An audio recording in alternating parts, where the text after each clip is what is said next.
আসসালামু আলাইকুম, ফারহানা জামান টিউলিপ স্বাগত জানাচ্ছি এনটিভির রাতের খবরে।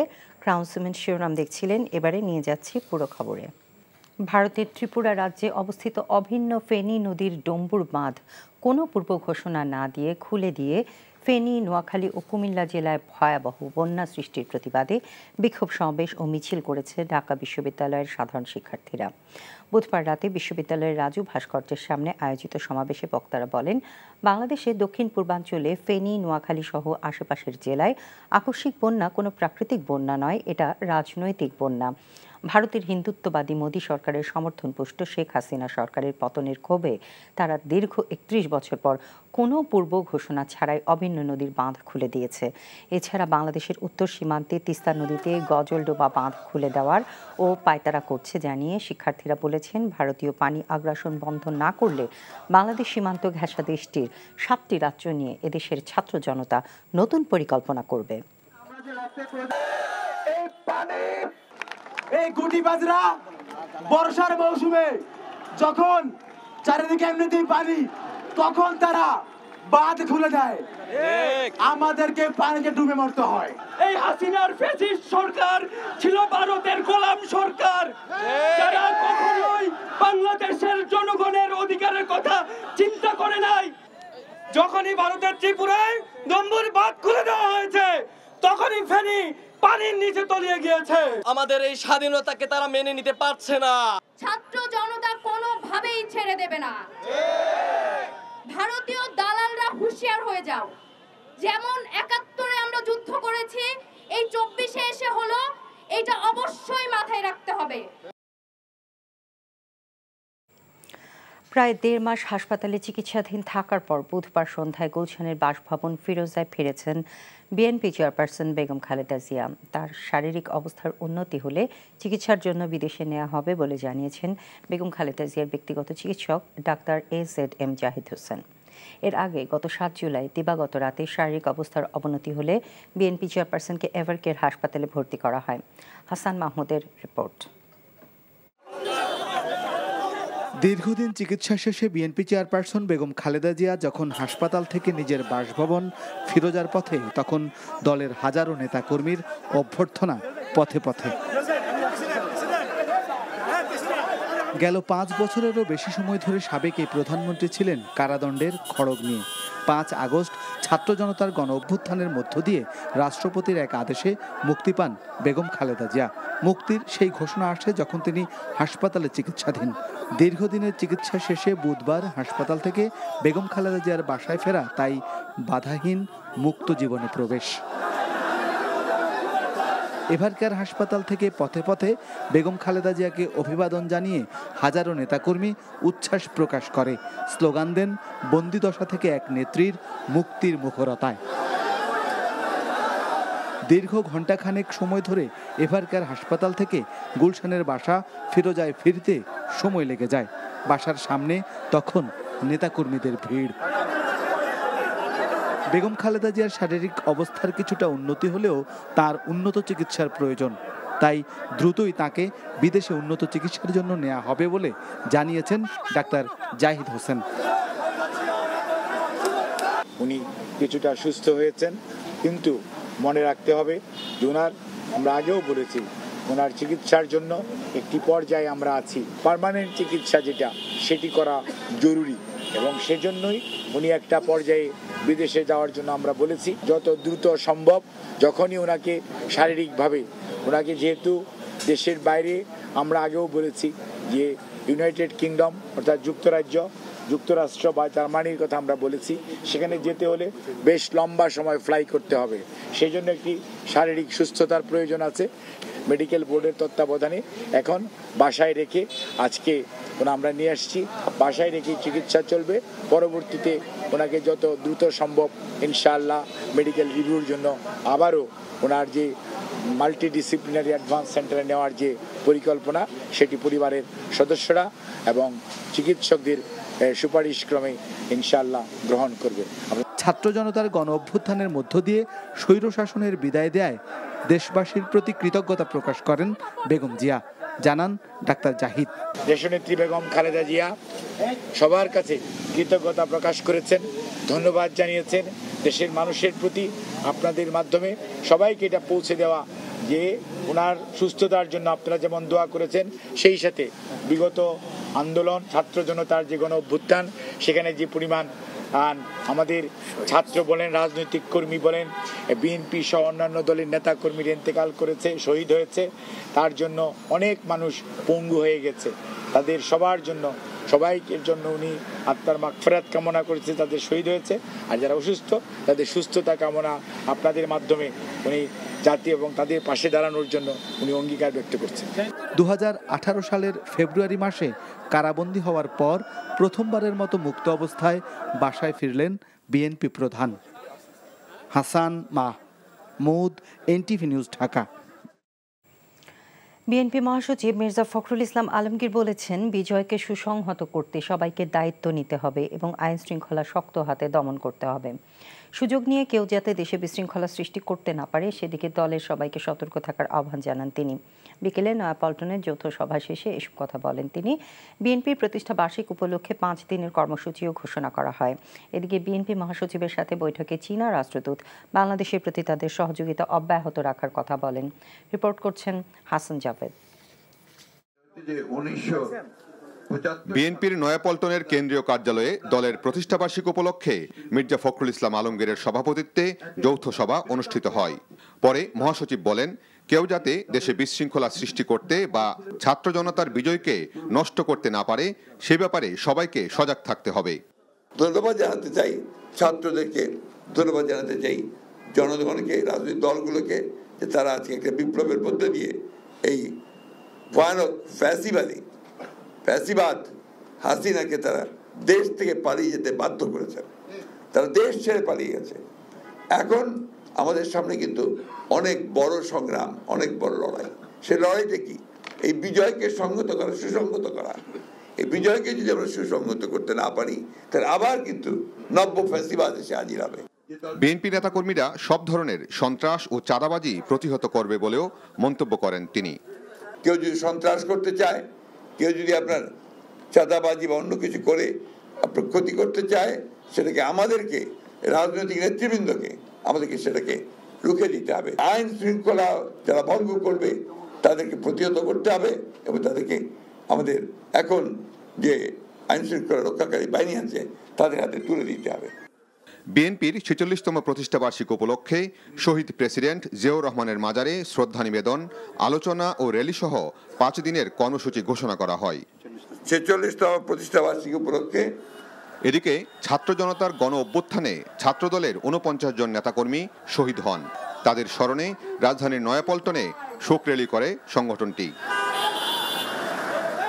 এর আগে গুলশানে বিএনপি চেয়ারপারসনের কার্যালয়ে দলটির মহাসচিবের সাথে সাক্ষাৎ করেন চীনা রাষ্ট্রদূত।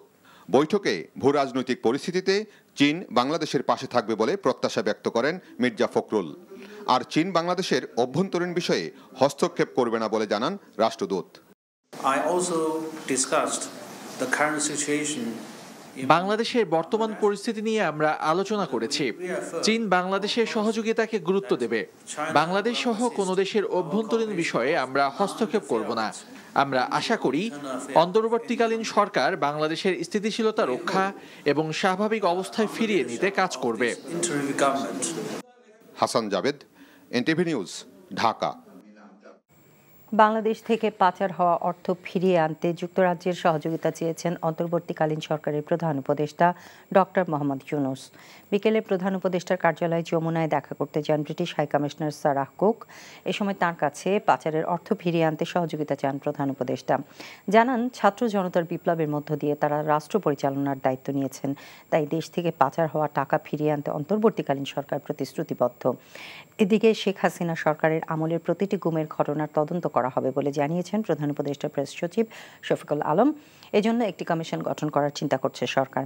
আগামী 30শে অগস্ট আন্তর্জাতিক গুম দিবসের আগেই এই সংক্রান্ত কনভেনশনে বাংলাদেশ সই করবে বলেও জানান তিনি।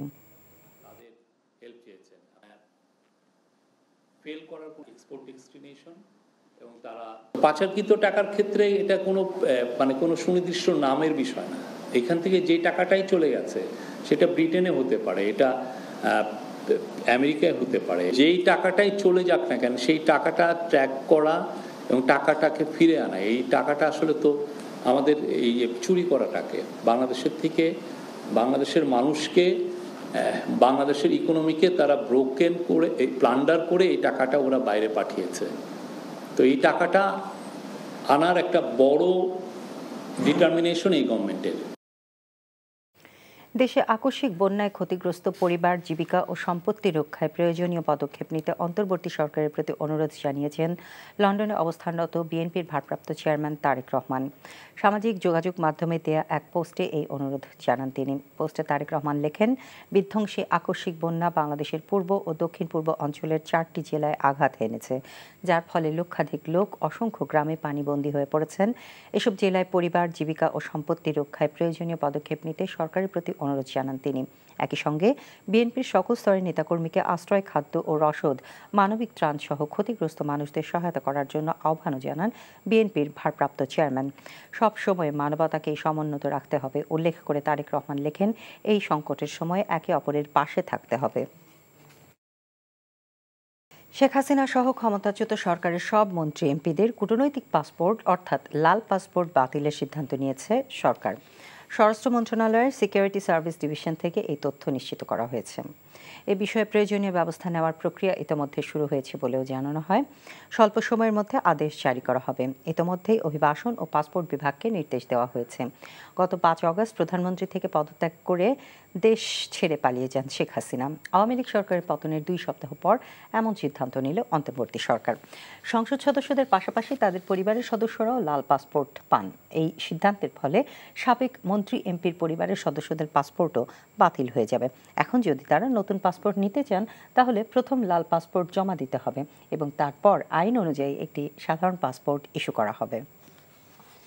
সাবেক বিদ্যুৎ প্রতিমন্ত্রী নসরুল হামিদ বিপুর মালিকানাধীন প্রিয় প্রাঙ্গণ ভবনে অভিযান চালিয়ে 1,51,300 টাকা জব্দ করেছে পুলিশ। উদ্ধার করা হয়েছে একটি রিভলভার সহ 50 রাউন্ড গুলি। ভবনটির বিভিন্ন তলায় পাওয়া ভল্ট ভেঙে জব্দ করা হয় নগদ টাকা। রিপোর্টে আরও জানাচ্ছেন শফি মাহমুদ সাগর। কারি কারি টাকা, ড্রয়ার খুলতেই বেরিয়ে আসে একের পর এক বান্ডেল। তখনও সবার কৌতূহলী চোখ টাকা রাখার ভল্টে। স্টিলের এসব ভল্ট ভাঙতে আনা হয় হাতুড়ি, শাবল আর ওয়েল্ডিং মেশিন। সাবেক বিদ্যুৎ ও জ্বালানি প্রতিমন্ত্রী নসরুল হামিদ বিপুর পারিবারিক ব্যবসা প্রতিষ্ঠানের কয়েকটি ফ্লোর থেকে পাওয়া যায় এসব ভল্ট। শেষ পর্যন্ত ফায়ার সার্ভিসের সহায়তায় ভাঙা হয় টাকা রাখার আধুনিক সিন্দুকগুলো। বনানীতে প্রিয় প্রাঙ্গণ ভবনটি মঙ্গলবার রাত থেকেই ঘিরে রাখে সেনাবাহিনী। আর অবৈধ সম্পদের খোঁজে অভিযান চালায় আইন শৃঙ্খলা রক্ষাকারী বাহিনী। প্রচুর পরিমাণ টাকা আছে এবং এই সন্দেহজনক কার্যক্রমের বেসিসেই আসলে আমাদের এই কার্যক্রমটা করা। বনানীর 17 নম্বর রোডে প্রিয় প্রাঙ্গণ ভবন নামে পরিচিত বহুতল এই ভবনের যৌথ মালিক সাবেক বিদ্যুৎ ও জ্বালানি প্রতিমন্ত্রী নসরুল হামিদ বিপু এবং তার ছোট ভাই ইন্তেখাবুল হামিদ। 100% ওয়ে ছিল যে এখান থেকে আসলে শত শত কোটি টাকা এখানে ছিল কিনা, এখান থেকে বেরোচ্ছে কিনা বের করার। সেটা না করে রাতের আধারে এসে একটা অফিসকে এভাবে ধ্বংস করে একদম শ্মশান করে দিয়ে বিভিন্ন খামে খামে সব মিলে 75 লক্ষ টাকা বা 75 লক্ষ বা 1 কোটি টাকা পাওয়া গেছে। তো বিভিন্ন কর্মকর্তা টেবিল মিলা একটা কোম্পানি চালাতে গেলে এই পরিমাণ অর্থ যে কোনো প্রতিষ্ঠানেই থাকে। টাকা ও টাকার ভল্ট ছাড়াও হামিদ গ্রুপের অফিস থেকে উদ্ধার করা হয় একটি রিভলভার ও 50 রাউন্ড গুলি। যখন দেখি যে ওনারা আমাদের সাহায্য করছে না দরজা খোলার বিষয়ে, তখন এক পর্যায়ে একটু জোর করেই দরজা খুলতে হয়েছে। তারপরে অনেকক্ষণ ওয়েট করলাম, উনি বলতেছে খুঁজতেছি। তারপরে শেষমেশ আমরা নিজেদের কাটার বা এই ধরনের ওয়েল্ডিংয়ের কাজ যারা করে ওদের মাধ্যমে খুঁজে এনে তারপরে আমরা বল্ট ভাঙি। পুলিশ জানায় উদ্ধার করা টাকা এবং অস্ত্র অবৈধ কিনা তা খতিয়ে দেখা হচ্ছে। শফি মাহমুদ সাগর, এনটিভি নিউজ, ঢাকা। যুবদল নেতা নবীন তালুকদারকে গুলি করে হত্যার ঘটনায় পল্টন থানার মামলায় আওয়ামী লীগের সাংগঠনিক সম্পাদক ও সাবেক সংসদ সদস্য আহমদ হোসেন এবং নৌবাহিনী থেকে বাধ্যতামূলক অবসরে পাঠানো চট্টগ্রাম বন্দরের সাবেক চেয়ারম্যান রিয়ার অ্যাডমিরাল মোহাম্মদ সুহায়েলের 4 দিনের রিমান্ড মঞ্জুর করেছে আদালত। ঢাকা মেট্রোপলিটন ম্যাজিস্ট্রেট মোহাম্মদ জসিম তাদের 4 দিন করে রিমান্ড মঞ্জুর করেন। মিজান রহমানের রিপোর্ট। পল্টন থানার যুবদল নেতা নবীন তালুকদার হত্যা মামলায় গ্রেফতার দেখিয়ে আহমদ হোসেন ও সোহাইলকে আদালতে হাজির করা হয়। মামলার তদন্ত কর্মকর্তা তাদের 10 দিনের রিমান্ডের আবেদন করেন। এই মামলার প্রাথমিক তদন্তে এই আসামিদের বিরুদ্ধে তিনি তথ্য উপাত্ত পেয়েছেন এবং আরও অধিকতর তদন্তের জন্য এবং এই মামলায় আরও কারা কারা জড়িত আছে তাদেরকে বের করার জন্য এই আসামিদেরকে রিমান্ডের প্রয়োজন। এজাহার এবং রিমান্ডের দরখাস্তের গুণাগুণের উপরে ভিত্তি করে বা পর্যালোচনা করে তিনি আসামিদের বিরুদ্ধে 4 দিনে রিমান্ড মঞ্জুর করেন। শুনানিতে তদন্ত কর্মকর্তা পুলিশের পক্ষ থেকে বলেন, 2 আসামি যুবদলের ওই নেতা হত্যার পরিকল্পনাকারী ও মাস্টারমাইন্ড হিসেবে কাজ করেছেন। তাদের পরিকল্পনা অনুযায়ী হত্যাকাণ্ডটি সংঘটিত হয়। গত 19/7/2024 তারিখে পল্টনে ছাত্র জনতার যে মিছিল হয়েছিল সেই মিছিলে তাদের গুলি চালিয়ে নবীন তালুকদার তাকে হত্যা করা হয় এবং তার স্ত্রী বাদী হয়ে পল্টন থানায় মামলা করে এবং সেই মামলায় এই 2 জন আসামিকে গ্রেপ্তার করা হয়। মঙ্গলবার রাতে রাজধানীর গুলশান থেকে আহমদ হোসেন ও বনানী এলাকা থেকে সোহাইলকে আটক করে গোয়েন্দা পুলিশ। মোহাম্মদ সোহাইল 2010 সাল থেকে পরবর্তী 2 বছর র্যাবের লিগ্যাল অ্যান্ড মিডিয়া উইংয়ের পরিচালক ছিলেন। এ সময় তার বিরুদ্ধে জোরপূর্বক গুম, হত্যাসহ বিভিন্ন অভিযোগে জড়িত থাকার অভিযোগ ওঠে। Mizan Rahman, NTV news, Dhaka. ইসলামী ব্যাংকের পরিচালনা পরিষদ ভেঙে দেওয়ার সিদ্ধান্ত নিয়েছে বাংলাদেশ ব্যাংক। ব্যাংকটির বেশিরভাগ শেয়ার এস আলম গ্রুপের হাতে থাকায় ব্যাংকটিতে নিয়োগ দেওয়া হবে স্বতন্ত্র পরিচালক। আজ সংবাদ সম্মেলনে বাংলাদেশ ব্যাংকের গভর্নর আহসান এইচ মনসুর এই তথ্য জানান। তিনি বলেন, ইসলামী ব্যাংকে এস আলমের নিয়ন্ত্রণাধীন যত শেয়ার আছে তা নিয়ন্ত্রণ করবে সরকার। ঋণ পরিশোধ করতে পারলে তখন তাদের শেয়ার ছেড়ে দেওয়া হবে। 2017 সালে ইসলামী ব্যাংকের নিয়ন্ত্রণ নেয় এস আলম গ্রুপ। ব্যাংকটির মালিকানা নেওয়ার পর থেকে নামে বেনামে অন্তত 50,000 কোটি টাকা বের করে নেয় গ্রুপটি। এরই মধ্যে এস আলমের শেয়ার হস্তান্তরে নিষেধাজ্ঞা দিয়েছে security and exchange commission BSEC।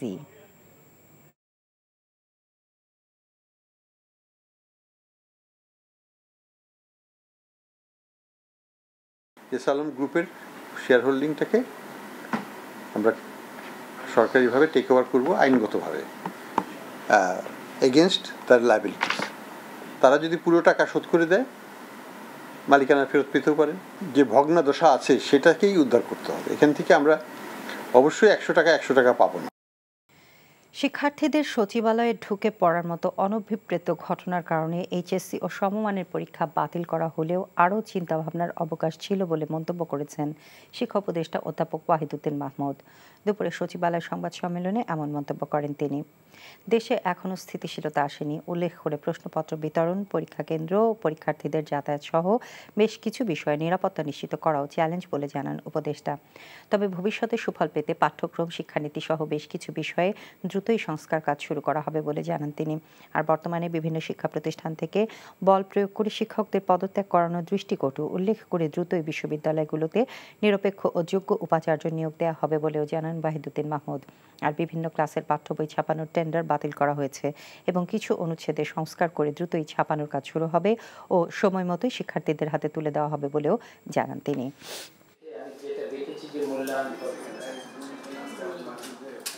বাকি পরীক্ষাগুলো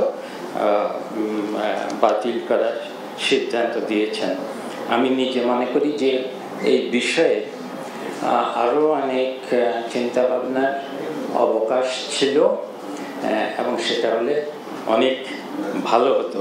গতকাল যেভাবে প্রশাসনের সর্বোচ্চ স্থানে যেভাবে আন্দোলন হয়েছে সেক্রেটারিয়েটের ভিতরে, সেটা তো খুবই দুঃখজনক এবং আগে কখনো সেটা হয়নি। আমার নিজের মনে হয়েছে যে এই পরিবেশটা আরও কিছুদিন আমাদের সামলাতে হবে। ছাত্র জনতার আন্দোলনে নিহত ও আহতদের তালিকা 15 দিনের মধ্যে প্রণয়ন করা হবে বলে জানিয়েছে বৈষম্য বিরোধী ছাত্র আন্দোলনের স্বাস্থ্য বিষয়ক কেন্দ্রীয় উপকমিটি। বিকেলে ঢাকা বিশ্ববিদ্যালয় সাংবাদিক সমিতির কার্যালয়ে সংবাদ সম্মেলনে এই তথ্য জানান উপকমিটির সদস্য সচিব তারিকুল ইসলাম। জানান স্বাস্থ্য মন্ত্রণালয়ের সাথে সমন্বয় করে 17 সদস্যের উপকমিটি আন্দোলনে নিহত ও আহতদের তালিকা প্রণয়ন করবে। উপকমিটির সদস্যরা কোনো আর্থিক লেনদেনে জড়িত থাকবে না। আহত ও নিহতদের তথ্য স্বাস্থ্য বাতায়ন, হেলথ এমার্জেন্সি সেন্টার ও কন্ট্রোল রুমের নম্বরে এবং উপকমিটির দুটি হটলাইন নম্বর 01818279217 ও 1400728080 তে যোগাযোগ করার আহ্বান জানানো হয়। গত 16 বছর যাবৎ অন্যায়ভাবে বরখাস্ত, চাকরিচ্যুত এবং ওএসডি হওয়া 55 জন পুলিশ কর্মকর্তার চাকরি ফেরত এবং যাদের বয়স নেই তাদের চুক্তিভিত্তিক পদায়নের দাবি জানিয়েছেন 55 পুলিশ কর্মকর্তা।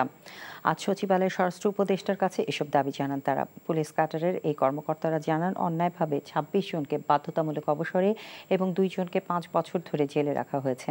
অন্যায়ভাবে যাদেরকে চাকরিচ্যুত করা হয়েছে তাদেরকে ন্যায্য সম্মান দিয়ে বৃহস্পতিবারের মাঝে চাকরি ফেরত দেয়া এবং যাদের চাকরির বয়স নেই তাদেরকে যোগ্য স্থানে চুক্তিভিত্তিক পদায়নের দাবি জানান। এছাড়া ছাত্র আন্দোলনের সময় হত্যায় দায়ীদেরকে চাকরিচ্যুতিরও দাবি জানান তারা।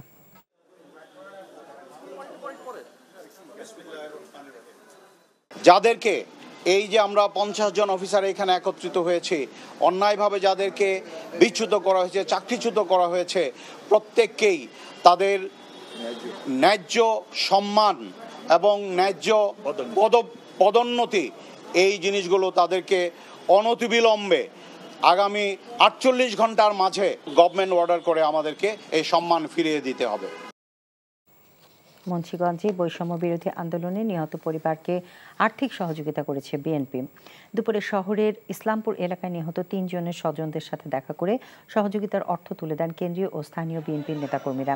এ সময় বিএনপির কেন্দ্রীয় কমিটির vice chairman doctor Asaduzzaman Ripon বলেন, গণহত্যার ঘটনায় আন্তর্জাতিক আদালতে শেখ হাসিনা সরকারের বিচারের দাবি তোলা হবে। রাজধানী ঢাকা উন্নয়ন প্রকল্প ডিটেইল এরিয়া প্ল্যান ড্যাপ বাতিলের দাবি জানিয়েছে আবাসন খাতের ব্যবসায়ীদের সংগঠন real estate and housing association of Bangladesh rehab. সকালে রাজধানীর সিডাপ মিলনায়তনে সংবাদ সম্মেলনে এই দাবি জানান তারা বলছেন 2022 সালে রাজধানী উন্নয়ন কর্তৃপক্ষ রাজুকে নিয়ে এই প্রকল্প বৈষম্যমূলক ও ত্রুটিপূর্ণ।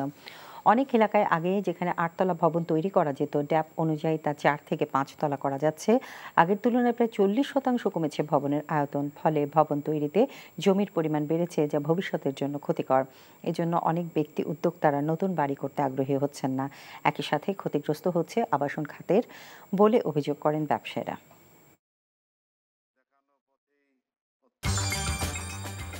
এই ছিল রাতের খবরে। এই খবরের ভিডিও সহ আপডেট জানতে ভিজিট করুন NTV অনলাইন www.ntvbd.com। এছাড়াও NTV জনপ্রিয় সব অনুষ্ঠান ও খবরের আপডেট জানতে ভিজিট করুন আমাদের ইউটিউব ও ভেরিফাইড ফেসবুক পেজে। রাত 1টায় মধ্যরাতের খবর দেখার আমন্ত্রণ রইল। ধন্যবাদ সবাইকে। শুভরাত্রি।